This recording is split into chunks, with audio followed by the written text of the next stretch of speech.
so that we can determine how we might partner with you and be a good neighbor as well. It's interesting, some of you know the Salvation Army has been in the Twin Cities for over 125 years, providing service in 28 different programs.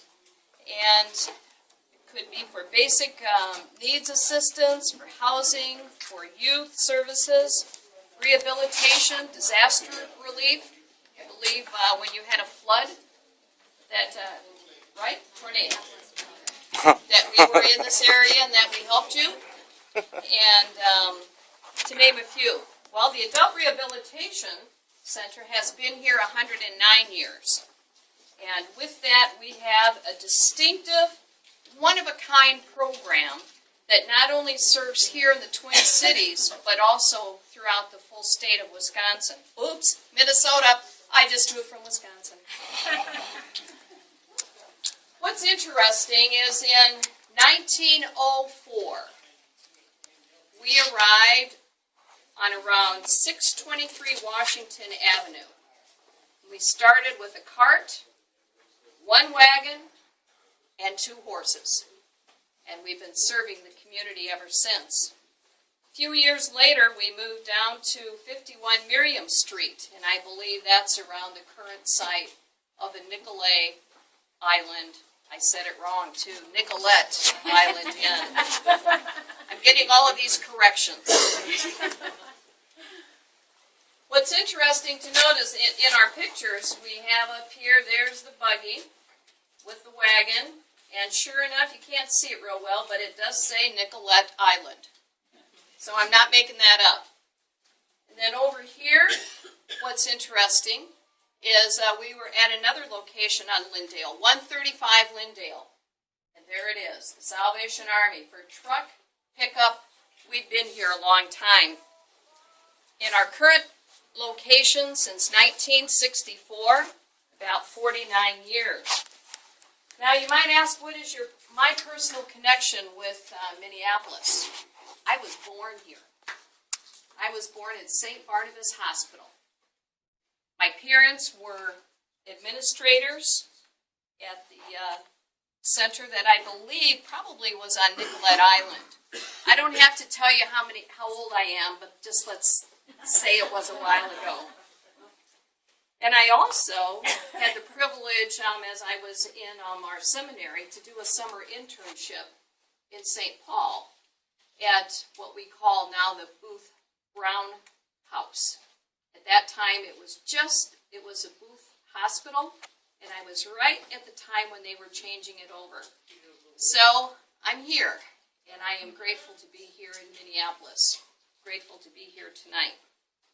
Well, tonight we want to share that our long-standing positive neighborhood influence of almost 50 years right there on 4th Street.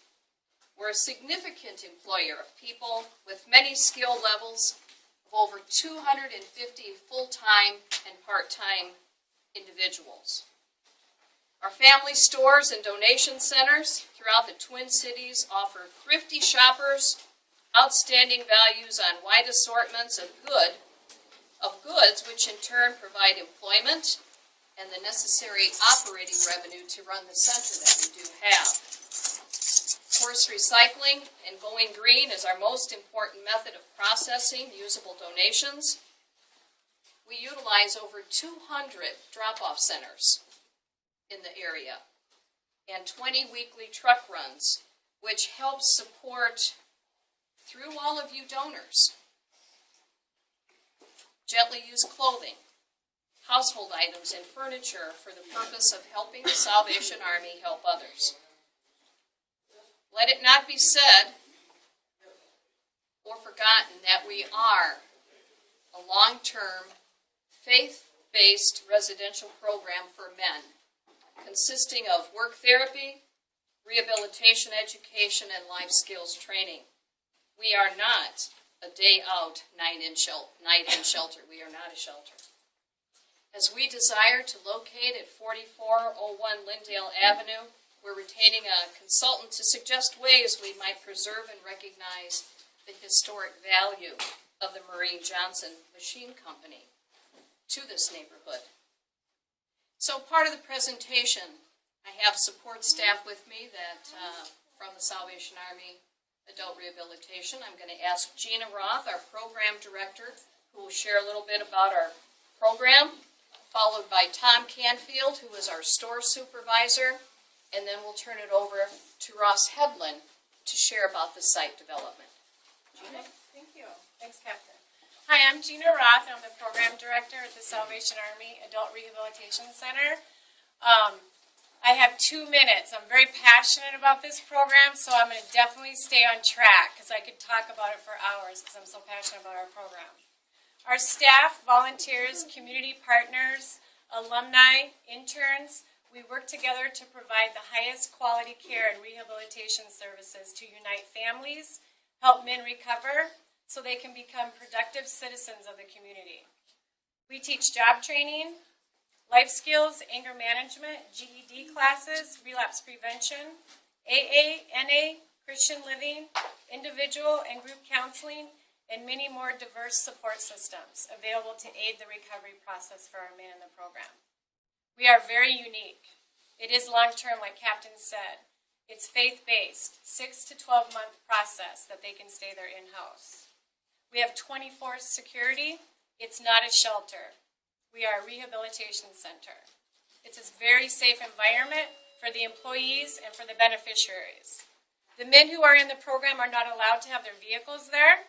Our program has transformed many lives. And one of the lives that our program has transformed is Tom Canfield, who is a graduate from our program, and you'll get to hear his testimony.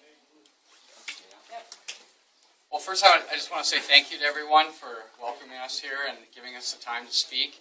7 years ago, I came to the Salvation Army, and my life was a mess. I mean, I was broken, and I needed direction, I needed support, I needed structure in my life. I'd been through other 30-day programs that just didn't work for me. I needed something long-term. I needed that 6 months. I needed time every day, my time filled by work therapy, my evenings filled by going to classes. And I'm telling you right now, if it wasn't for the Salvation Army, I wouldn't be standing here today. This program absolutely works. Absolutely. Today, I work for the Salvation Army, and I'm the Director of Store Operations. We have 11 thrift stores throughout the metro area that support our program for the men. So all the sales that we make go back into the program so that we don't have to take government funds or ask you for money or any of that. In the last 4 years, we've opened several thrift stores that we have pictures of here that I hope that you guys would come up and take a look. I hope that actually you come to our stores and take a look at what we have to offer your neighborhood. They're clean, they're inviting, we have high quality products, both gently used and even some sprinkling of new products that you might find at a really discounted rate. I don't know if you guys know, but thrift, or what we call our family stores, the thrift is the most exciting and the fastest growing retail segment in today's society. Thrift stores are opening all over the country. And, you know, we would like to open 2 thrift stores every year. I don't know if that's possible, but we certainly would. I can envision a wonderful, clean, family kind of oriented thrift store in this neighborhood that we're looking at that could offer not only goods to be purchased, but we work with the Salvation Army and the city to provide vouchers for people who can't afford those items, and they can come in and get the jacket or that household item that they need. We have 80,000 people on average who come to our stores every year. The store that we would like to relocate, that's at our current site, has about 150,000 customers that come every year, and it employs 30 people just in that one location. So we're very excited about this. I invite you all to come and see our thrift stores, and thank you for giving me time to speak.